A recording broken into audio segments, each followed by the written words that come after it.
ඔයාලු හැමෝම මගේ chat and cheer YouTube channel එකට ආදරෙන් පිළිගන්නවා. විභාගයේ කිව්ව ගමන් අපේ සිතට එන්නේ ලොකු බයක් සහ පීඩනයක්. පොත් කන්දක් ඉස්සරහ තියාගෙන ඔයා හිතනවා වෙන්න පුළුවන් කොහෙන්ද පටන් ගන්නෙ කියලා. හැබැයි ඔයා දන්නවද පැය ගණන් නිදි මරාගෙන පාඩම් කරනවට වඩා ස්මාර්ට් විදිහට පාඩම් කළොත් ඔයාට මේක ජය ගන්න පුළුවන් කියලා. අද වීඩියෝ එකෙන් මම ඔයගොල්ලන්ට කියලා දෙන්නේ විභාගයකට පාඩම් ගන්න පුළුවන් සුපිරි හැක්ස් කීපයක් ගැන. පළවෙනි හැක් එක තමයි පොමොඩෝරෝ ටෙක්නික්. ඒ කියන්නේ විනාඩි 25 මන්ත්‍රය. මුළු දවසම එක දිගට පාඩම් කරන්න එපා. මොකද අපේ මොළයට එක දිගට අවධානය තියාගන්න පුළුවන් සීමිත කාල සීමාවකට විතරයි. ඒ නිසා පොමොඩෝරෝ ක්‍රමය පාවිච්චි කරන්න. විනාඩි 25ක් කිසිම බාධාවක් නැතුව පාඩම් කරන්න. ඊට පස්සේ විනාඩි 5ක් කෙටි විවේකයක් ගන්න. මේ විදිහට 4 පාරක් කළාට පස්සේ විනාඩි 15ක 20ක විවේකයක් ගන්න. එතකොට ඔයාට කිසිම මහන්සියක් දැනෙන්නේ නැහැ. hack number 2 තමයි active recall. ඒ කියන්නේ මතකය අලුත් කිරීම. ගොඩක් අය පාඩම් කරනවා කියලා කරන්නේ පොත කියවන එක විතරයි. හැබැයි මතක හිටින්න නම් පොත වහලා ඔයා පාඩම් කරපුවා නැවත මතක් කරන්න ඕනේ. එහෙමත් නැත්නම් තමන්ගෙම ප්‍රශ්න අහන්න.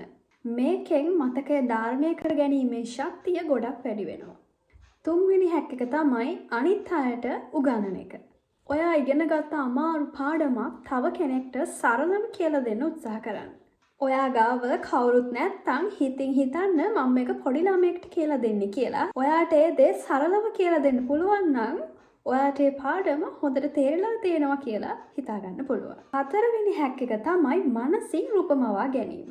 දීර්ඝ පාඩමක්. එහෙමත් නැත්නම් දීර්ඝ ඡේද අපිට මතක තියාගන්න අමාරුයි. ඒක නිසා පාට පෑන් පාවිච්චි කරලා මයින්ඩ් මැප් එකක් හදාගන්න. ඒ වගේ එක පිටුවකට මුළු පාඩමක්ම තියෙනකොට අපිට විභාග දවසට කලින් දවසේ බලා ගන්න හරිම ලේසියි. hack number 5 තමයි ගඳ සුවඳ මතක තියා ගැනීම. මේ ක්‍රමය නම් ඉතාමත්ම රසවත් ක්‍රමයක්. ඔයා පාඩම් කරන වෙලාවේ තියාගන්න සුවඳ. උදාහරණයක් විදිහට සුවඳ විලවුන් වර්ගයක්, මින්ට්, පෙපර්මින්ට් වැනි දෙයක් විභාග ශාලාවට යන විටත් ඒ සුවඳම භාවිතා කරන්න. උදාහරණයක් විදිහට ඔයාට පුළුවන් ඔයා පාඩම් කරන වෙලාවේදී ඔයාගේ ඇඳුමට ඔයා කැමතිම විදිහේ පර්ෆියුම් එකක් ස්ප්‍රේ කරගෙන පාඩම් කරන්න.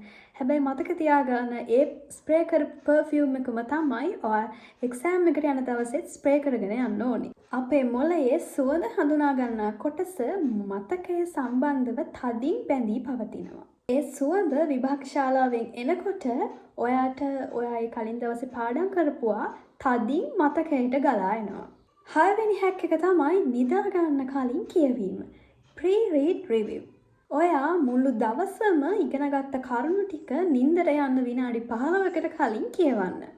අපි නිදාගන්න අතරතුර අපේ මොළය කරන්නේ අපේ කෙටි කාලීන මතකයේ තියෙන දේවල් දිගු කාලීන මතකයට ගෙනියන එක. මේ විදිහට මොළයේ දිගු කාලීන මතකයට ගෙන ගිය දේවල් එහි ගබඩා කරනවා. නින්දට මොහොතකට පෙර කියවූ දේවල් අපේ මොළය හොඳින් මතක තියා ගන්නවා. hack number 7 තමයි environmental variety. ඒ කියන්නේ තැනින් තැනට මාරු වෙවි පාඩම් කිරීම. එකම මේසයක එකම ඉරියව්වකට ඉන්නවට වඩා විවිධ තැන්වලට ගොස් පාඩම් කරන්න. උදාහරණයක් විදිහට පැයක් ඔයාගේ ස්ටඩි ටේබල් එකේ ඔයා පාඩම් කරොත් එහෙම ඊළඟ පැය ඔයා පාඩම් කරන්න ඕනේ මිදුලේ හරි සාලේ හරි. අපි එකම පරිසරයක ඉන්නකොට අපේ මොළයට ඊටම තදින් බෝඩම්. එහෙම නැත්නම් කම්මැලිකමක් දැනෙනවා. පරිසරය වෙනස් කරන විට මොළය වඩාත් අවදිමත් වෙනවා.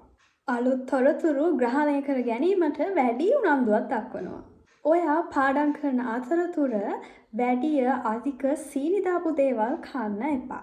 ඒ වෙනුවට ඔයා වතුර පානය කරන්න සහ ඔයාගේ කෑම වේලට රට කජු වැනි දේවල් එකතු කරගන්න.